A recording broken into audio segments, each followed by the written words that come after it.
Hi, I'm Trevor, and in this demo lesson, I want to demonstrate what a normal classroom setting would look like for teenagers around A2 level.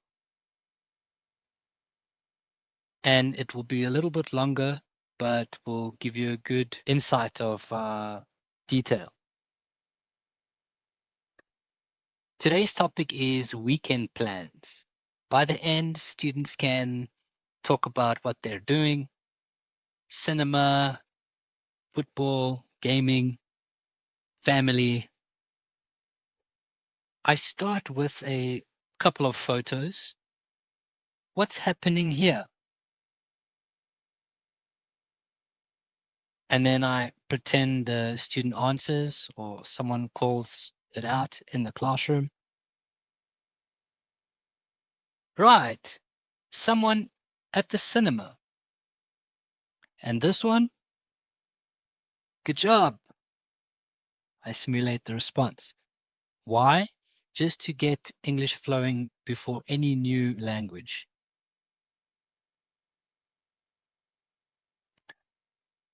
Now I pull the words out of the students for what these pictures are. I don't give it to them. So I start by saying, this one, yes, gaming, good job. Why? They already know half of these, so I activate what's there rather than lecturing. Quick check, it landed. When I say this weekend, when is it? Is that the past or the days coming?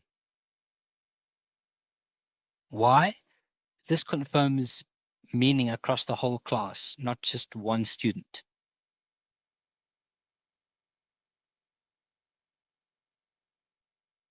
Here I'd put them in pairs to ask each other, what are you doing this weekend? But first, I check instructions. Speaking or writing? Alone or in pairs? Why? At A2 level, unclear instructions waste the whole activity. While they talk, I walk around, listen, note down mistakes. The walking keeps the classroom on task. I say points for speaking. Even a wrong answer is right. Why? It keeps the quieter students trying. Now I will simulate disruptions in the classroom. Disruption number 1. Two students are talking about their phones during pair work. I'd noticed this pair has gone quiet in English, so I walk over, not telling them off, just stand close and ask directly, and you? What are you doing this weekend? Direct question pulls them back without stopping the class. Potential disruption 2 happens. One student keeps calling out answers before others can try. Then I say, good. Hold that. Let's hear from the other side first. Thank them. Be direct. It protects the quieter students. It works well with a point system. Then a disruption 3 potentially happens. A student looks lost and disengaged, shuts down instantly. Then I say, we'll gesture first. I'd point back to the image and model once more. And this is exactly where I'd signal the co-teacher perhaps for a one-time check in Spanish. Visual anchor first, co-teacher as a backup, but not starting with Spanish. Then a final example of a disruption 4. A student gives a wrong answer and answers loudly and confidently in front of the group. Then I say, good try, almost. What do we think? Never a flat no.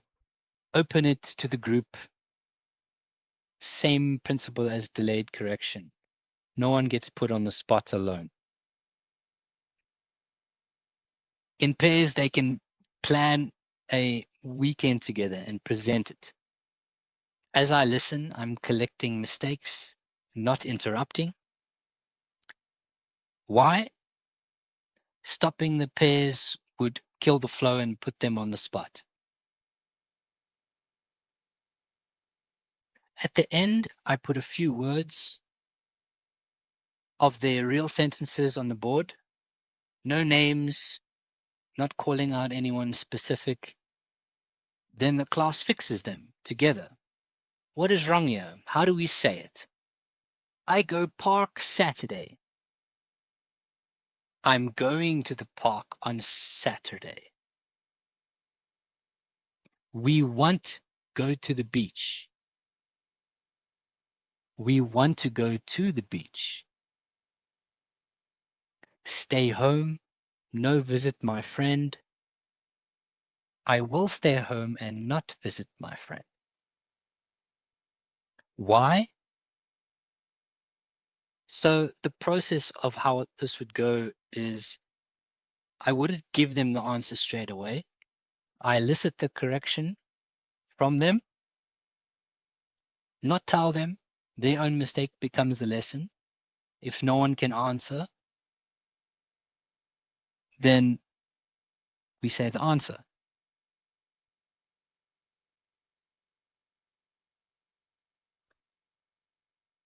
Throughout, I'd coordinate with the local teacher for anything that needs Spanish. My job is just to carry the English confidently, clearly, and with energy, and help stop any disruptions, keep it engaging. That's what management is. Keep it engaging, keep it active. That's the shape of every lesson, basically. This is for younger, middle-aged students, English as a second language. So thank you for your time.